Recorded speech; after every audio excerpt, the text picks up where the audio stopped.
Hello, and welcome to the Full Circle Podcast, your source for insights into the science and art of endurance sports training and racing. I'm your host, Coach Laura Henry. If you stick around the endurance sports world long enough, it is very probable that you will eventually sign up for a race that requires you to sleep in a bed that is not your own. In other words, you'll likely sign up for a destination race or a race that you need to travel to in order to participate in.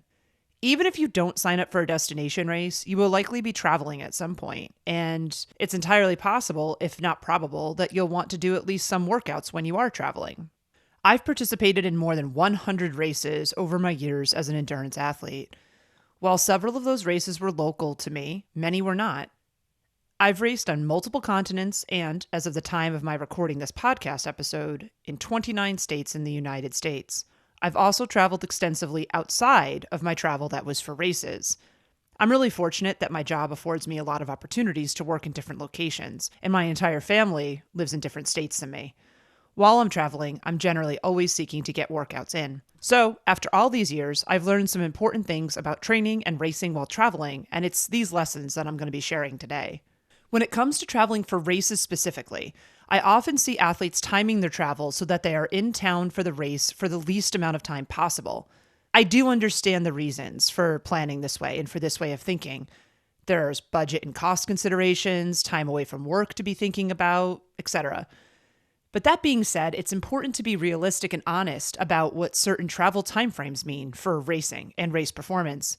Arriving at the improper time can have a profound effect on your race day performance. This is a very frustrating situation to find yourself in, especially if you have spent a long time, months or years, and a lot of money preparing for a race. You don't want a lack of forethought or planning about your travel to be the thing that sinks your race day performance after you've invested so much emotions, time, and money into preparing for the race. Unfortunately, this is something that people typically don't learn until they do it and they get it wrong. So it's my hope that you'll listen to this and take this advice before you find yourself in that situation. There are so many potential complications that can arise from travel that it's utterly impossible to cover all of them in this podcast. That being said, there are some common complications that can arise from traveling to a hot destination, traveling to a cold destination, traveling to high altitude, and traveling across several time zones. Traveling to a hot destination. Traveling to a hot destination can be problematic for anyone, but it is especially problematic for athletes who reside and train in cooler environments than that of their destination.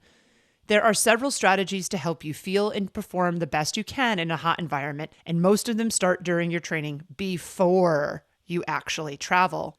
I know this firsthand, because my marathon personal best time happened at the Walt Disney World Marathon as part of the Walt Disney World Dopey Challenge.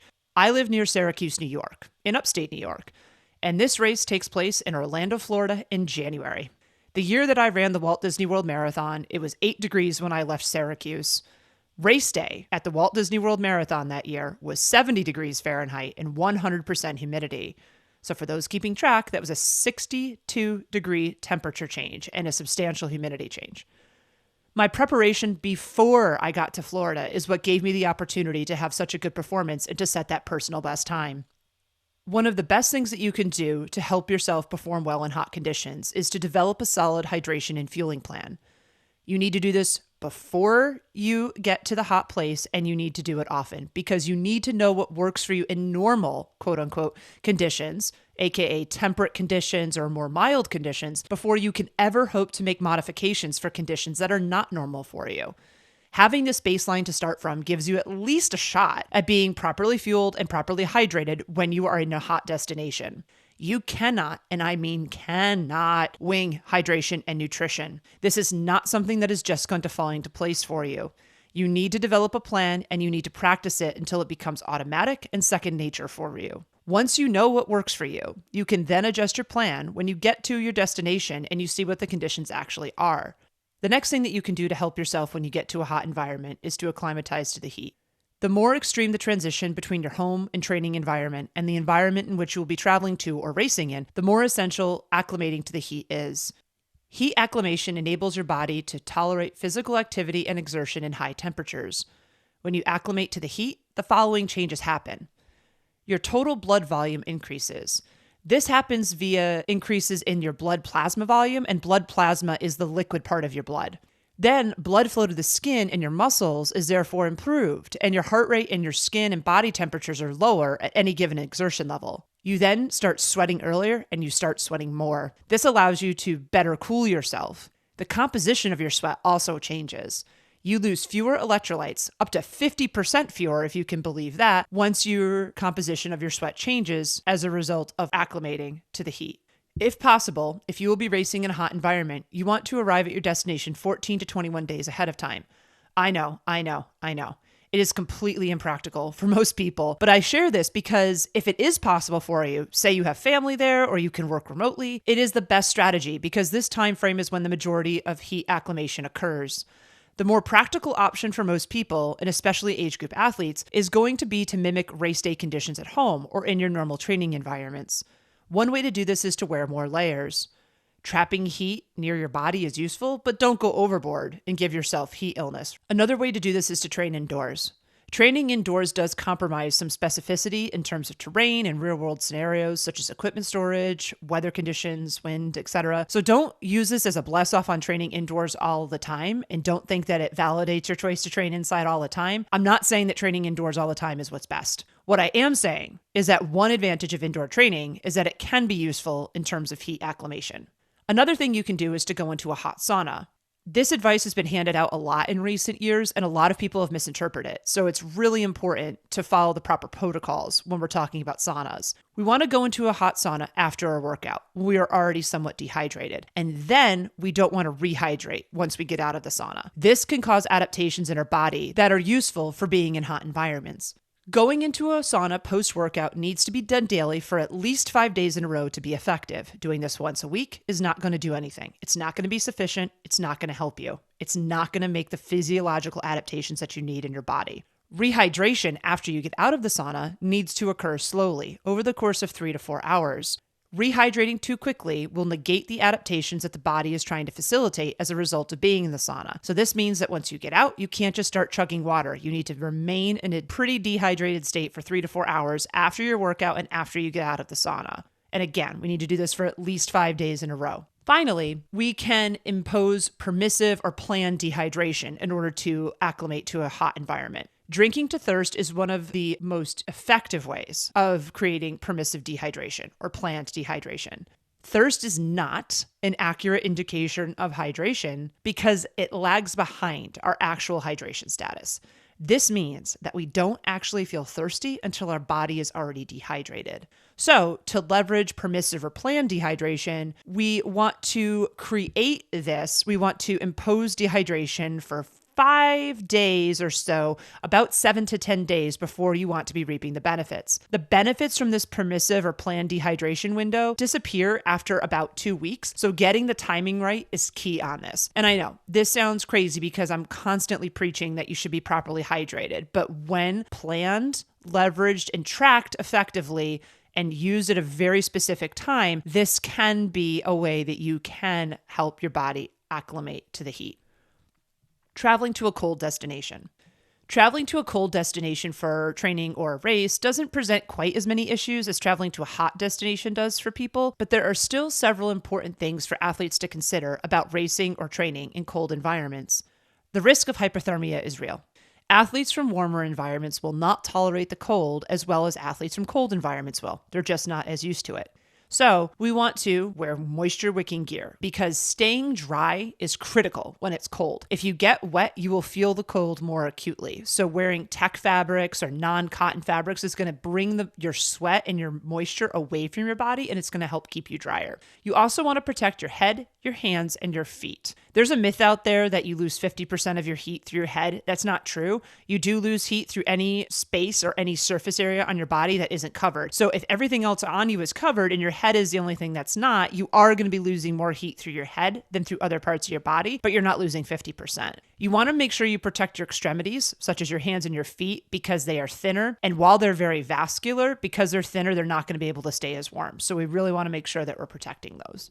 When we get to a cold environment, we want to make sure that we're eating and drinking. And this is another example of having a hydration and fueling plan that is, second nature, automatic for you is so important. And knowing what works for you in normal conditions is so important. I've observed countless athletes completely blow their nutrition during their winter workouts and races because they didn't feel like eating and drinking, and then they didn't do so. If you remember nothing else that I say in this episode, remember this.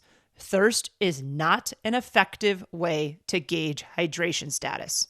It is not. Drinking to thirst is not a good practice. It's not a good habit if you are training. This is because it lags behind your actual hydration status. By the time you feel thirsty, you are already dehydrated, and it's not possible to recover or fix that within a single workout or race. So if you're already in the middle of a workout and you start to feel thirsty, you're already dehydrated, and you can't become sufficiently hydrated within that same workout. You can't recover it. You're already past the point of no return. So don't let yourself get to this point in your workouts or in your very important races. You also will still need calories when it's cold, as it takes a lot of energy for your body to keep itself warm. So you want to think of yourself as a furnace. Without fuel, you will not be able to create heat. So make sure that you stay eating during your cold weather workouts and races. Traveling to high altitude. True adaptation to high altitudes takes weeks, and honestly, it really even takes months. To adapt to high altitude, the body creates more red blood cells. Red blood cells carry oxygen throughout our bodies. And these red blood cells become more efficient at carrying oxygen to the body's tissues when we stay at high altitudes for a longer period of time. Another adaptation that happens at high altitude is that the body creates more mitochondria within our cells. The mitochondria in our cells are basically like little power plants. They produce energy. Having more mitochondria helps the body's cells be able to take in as much oxygen as possible. For every 1,000 feet you climb above 5,000 feet above sea level, VO2 max drops by 2%. VO2 max is the maximum rate of oxygen that your body is able to use during exercise. This means that your body has to work harder to exercise or to be physically active when you're at higher altitudes. A lot of the same strategies for heat acclimation that I discussed earlier apply for altitude acclimation because high altitude air is very dry and it's very dehydrating. Once you get to high altitude, you want to pump the fluids and stay on top of your hydration. You will need to hydrate more than normal. You want to also eat slightly more carbohydrates than you normally do. Consuming carbohydrates produces carbon dioxide in the body, which increases our breathing response. This actually can help to prevent altitude sickness. And finally, we want to avoid alcohol. Alcohol depresses the body's normal breathing response to high altitude. This is because alcohol is a dehydrating diuretic. This is true all of the time about alcohol, but it must be especially taken into consideration at high altitude because consuming alcohol increases the risk of altitude sickness. Don't make the mistake of thinking that this doesn't apply to you just because you don't want it to be true and just because you want to enjoy that glass of wine or that local pub beer. Alcohol is going to have a significant effect on your body if you're at altitude. Traveling across several time zones. No matter what type of environment you acclimate yourself to in your training, it will all be for naught if you are suffering from jet lag. Jet lag differs from travel fatigue. Travel fatigue is when you're tired from traveling. It can usually be solved by a good meal, rehydration, and a good night's sleep. Quickly traveling, aka air travel, through several time zones is very stressful on the body. Jet lag is a temporary disruption of normal circadian rhythm caused by high-speed travel across several time zones. It results in fatigue, disorientation, and disturbed sleep patterns. A circadian rhythm is a natural oscillation that repeats in organisms roughly every 24 hours. Circadian rhythms are the physical, mental, and behavioral changes that an organism experiences over the course of a 24-hour cycle. Light and dark have the biggest influence on circadian rhythms, but food intake, stress, physical activity, social environment, and temperature also affect them. Fatigue, disorientation, and disturbed sleep patterns as a result of high-speed travel across several time zones can wreak havoc on the body's core temperature, hormone production, melatonin levels, and performance. Jet lag can have a significant negative impact on how athletes train and perform. It takes longer to reset your circadian clock after an eastward flight than it does after a westward flight. The human clock is slightly longer than 24 hours, so we actually have a natural tendency to drift later in the day, and that's why it's harder to reset our circadian clock after an eastward flight. So when we're flying east, In the 4 days before you go on your trip, go to bed and wake up 1 hour earlier each day. So if you normally go to bed at 9 p.m. and wake up at 5 a.m., go to bed at 8 and wake up at 4. Once you wake up, make sure you expose yourself to bright light. If you're flying west in the 4 days before your trip, go to bed and wake up 1 hour later each day. So if you normally go to bed at 9 and wake up at 5, go to bed at 10 and wake up at 6. Expose yourself to bright light as soon as you wake up, again, because light and dark have the biggest impact on our circadian rhythms. So exposing ourselves to bright light helps retrain and signal to our brain that the circadian clock needs to change in our bodies. Shifting your sleep pre-flight like this, even for just 2 to 4 days, can help reduce jet lag. There's also some travel strategies for the day of travel that can help reduce jet lag. Planes are lower in oxygen and drier than the normal oxygen we breathe, and this makes planes dehydrating. So while we're traveling, we want to avoid alcohol for all the reasons we listed earlier. It's a dehydrating diuretic. While you're on the plane, drink 16 ounces of fluid, ideally fluid with electrolytes, every 2 to 3 hours. After you drink, get up and walk up and down the aisle. Drink a sodium-rich beverage or soup once you land. Wear compression socks while you're on the plane. If you land during the day, go outside and without sunglasses to reset your body clock. Remember, exposing yourself to light will help tell your body what time it is and where it needs to be. And then in terms of movement, go for an easy walk, a gentle bike ride, or an easy swim to bring your heart rate up and help to alleviate swelling from travel. Do not run. Running is the absolute worst post-flight activity you can do. The absolute worst. Running is already an incredibly corrosive activity on the human body, but running is really damaging to the body after a flight because of the high and sudden impact of the muscles after they've been sitting in a compressed space for so long. Wait until the second day after you've arrived or after you've flown. So this means after you've had a chance to rehydrate, walk around, put your body through gentle ranges of motion before you go on a run. So when should you arrive, especially if you have a destination race? Well, your arrival date and time is pretty important when it comes to racing well at a destination race. The ideal time to arrive depends on a lot of factors. In my experience, some of the most common ones that influence this decision are what the rules are for the race in terms of check-in. So do you have a mandatory check-in period? This really comes into play for big town marathons or Ironman branded events. So it's not uncommon for races like that to say that you must check in person prior to race day. And it's not uncommon for them to say that you only have a limited number of hours on those days to check in. So do not plan to fly in on the same day that you must check in. This is asking for trouble. If there's even one problem, you're not going to be able to check in. And if you can't check in, you can't race. And this is all for naught.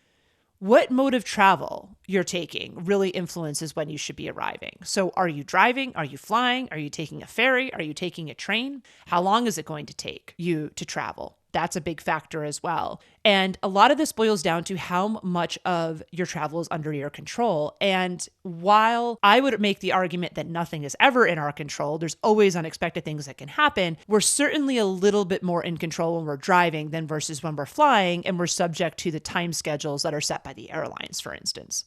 Like I said, how long that travel time is also really important. And this includes the total transit time door to door from when you leave your house to when you'll be arriving at your lodging. So plan for buffer zones on this time frame, no matter which mode of transportation you're using. Because again, there's always something unexpected that could happen. There could be traffic. There could be a construction zone. There could be a delayed flight. There could be a flight log that isn't signed off correctly and then delays your departure. You could miss your connecting flight. You could have to wait for a really long time for an Uber, or maybe they don't have a rental car available. I mean, literally, the number of things that could go wrong is endless. So plan for buffer zones. If you don't need them, wonderful. Now you have more time to do other fun things. But plan for buffer zones just in case so that you can help reduce your overall mental stress about traveling.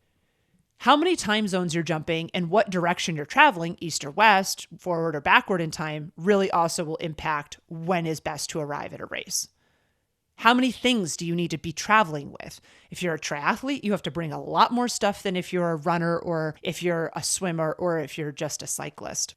So do you need to be traveling with a bike? Do you need to be bringing big equipment? Those sorts of things are going to impact when it's best to arrive. If you're traveling with a bike especially, you really want to add on a little bit of extra time just in case something goes wrong during the transit or the travel with that equipment. You want to have time to be able to go to the bike shop or get a mechanic involved if something happens to your bike in transit. What altitude you're traveling to and what altitude is where you live is also really important. For instance, if you're traveling to and racing at a place that is more than 5,000 feet higher than where you live, this would be a major consideration for travel dates. And then finally, how you personally handle travel mentally and physiologically. Be careful here. I'm talking about how you actually physiologically handle travel, not how you hope or you wish or you think you handle travel. Remembering that travel is really stressful on the body. This is not something that we can manifest as different, that we can think differently about and that it won't be true. So we really want to be honest. How do we travel? Is it stressful on us mentally? How do we feel when we travel physiologically? If the race you are traveling to is an A race and you are flying or driving more than 5 hours to get there, I strongly recommend that you plan to arrive no closer than 3 days before your goal race. So this means that if your A race is on a Sunday, Thursday should be the last day you plan to arrive. If your A race is on a Saturday, arriving no later than Wednesday is a really good idea. If you are jumping more than 3 time zones, it is probably better if you add an extra day or two to these time windows. If you're going higher in altitude, you either need to arrive 3 weeks, 21 days, earlier than race day to acclimatize to it, or you need to race within 72 hours of your arrival, within 3 days. For higher altitude races, arriving in the middle of that 72 hours and 21 days window has a high probability of having a negative impact on how you feel and perform due to the fact that your body will not be acclimated to the altitude. In a worst case scenario, you could actually get altitude sickness. While these time windows that I'm recommending may seem excessive, I know, saying that you need to arrive 3 days before your race seems like a lot. I've learned that having several days to spare, quote unquote, before your race will allow you to have a higher probability of being able to handle any unforeseen complications, such as traffic, delayed or canceled flights, mechanical issues, gear issues, etc. I've also learned that it really is beneficial to give your body a chance to recover from the travel. Even if you think you're handling it well, giving yourself these extra days will make you realize that you're not feeling as good as you think you are in the first day or two after you travel. It's also beneficial to help you settle into a good sleep routine. Since travel can disrupt and does disrupt circadian rhythms, reestablishing a good sleep routine is really helpful in terms of trying to drive the best race performance possible. And all of this really is in your best interest because what we are seeking when we do a race, especially an A race, an A race being the most important thing, the top thing on our schedule, we want to have the best chance possible at feeling fresh, and we want to have the best chance possible at feeling ready on race day. So it makes sense to plan for these time windows accordingly. Remember, you're not going to be able to make use of your full fitness and training if you compromise your body in the days before your goal race by not handling this correctly. If you spend a long time and a lot of money on training for something, do not blow it in the final couple of days before your race because you didn't plan well or you didn't put a lot of thought into what actually would benefit you most during race week. This is just a really sad situation for me to see athletes getting into, that they'll train for a year sometimes or more for a particular event and then their performance is blown because they didn't plan travel well. When should you depart after you race? In my experience, departure dates and times are not as important as the arrival days and times are for racing, but they are still important. The same factors that influence the decision about when to arrive also impact the decision about when to leave. I can tell you that I have traveled home on the same day as an A race, and it was a horrible idea. It was a horrible, no good, very bad idea. And so please, for the love of all things frosted and sprinkled, please let my experience be sufficient for you and do not learn this lesson yourself by traveling back home on the same day as your A race. Sitting in cramped quarters, whether they be in a plane or a car, is horrendous for post-race recovery, and I learned this lesson the hard way. Traveling the day after a goal race is a less terrible idea than traveling the day of a goal race, but traveling at least 2 days after a goal race is, in my experience, the best idea. So 2 or more days after a goal race. This allows you to focus on recovery post-race without the stress of managing travel details and logistics. Your body will handle the stress of the travel much better this way, I promise. Stress is stress. The body cannot decipher whether the stress that is imposed on it comes from a workout or other factors, such as poor or inadequate sleep, anxiety about traveling, cramped body positions, and limited ranges of motion from traveling, etc. Traveling is stressful. End of sentence. Period. You cannot think your way out of this or manifest a different truth. You are already stressing your body by racing, so do not stress it more by traveling immediately after your race. No matter what mode of travel you take, it is at least somewhat stressful on the body, although there are certainly some travel modes and choices that make travel less stressful. So traveling very soon after a race imposes more stress on the body. All of this can impair and delay recovery, and this is not ideal, especially after an A-goal race. Traveling so soon after a race can also impair the immune system, which leaves you even more susceptible to illness. A races, and especially long course A races, such as marathons and Ironmans, already impair the immune system simply by the amount of stress that they impose on the body. And then traveling at a less than ideal time puts more stress on the body and on the immune system, thereby increasing your probability of getting sick. Finally, and this might actually be the most important thing, if you are visiting an interesting place, staying for a few days after your race allows you to experience where you are. If the race is an A race, and if you're preparing properly, you are likely resting and staying off of your feet prior to race day so that you can give yourself the best chance possible at feeling good and having a good performance in your race. After the race is a wonderful time to sightsee, walk around, and go on adventures. Planning your trip home so that you travel a few days or more after your race enables you to embrace the full experience of the race and the place where it happens. I want all of you to go have an adventure because my experience has shown me that traveling to races or training while I'm traveling and or when I'm not in my home environment can truly be such a wonderful thing. I have visited places that I might not otherwise have gone to because an interesting race was taking place there, and that became the catalyst for me to take that trip. I've been able to explore different places as I got in workouts when I was traveling or visiting family or visiting friends.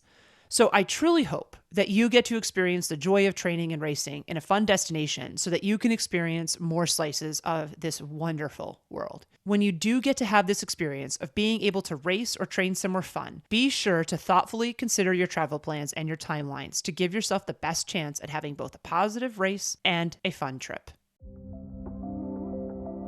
That was another episode of the Full Circle Podcast. Subscribe to the Full Circle Podcast wherever you listen to your favorite podcasts. If you like what you listen to, please be sure to leave us a rating and review, as this goes a long way in helping us reach others. The thoughts and opinions expressed on the Full Circle Podcast are those of the individual. As always, we love to hear from you and we value your feedback. Please send us an email at podcast@fullcircleendurance.com or visit us at fullcircleendurance.com/podcast. To find training plans, see what other coaching services we offer, or to join our community, please visit fullcircleendurance.com. I'm Coach Laura Henry. Thanks for listening.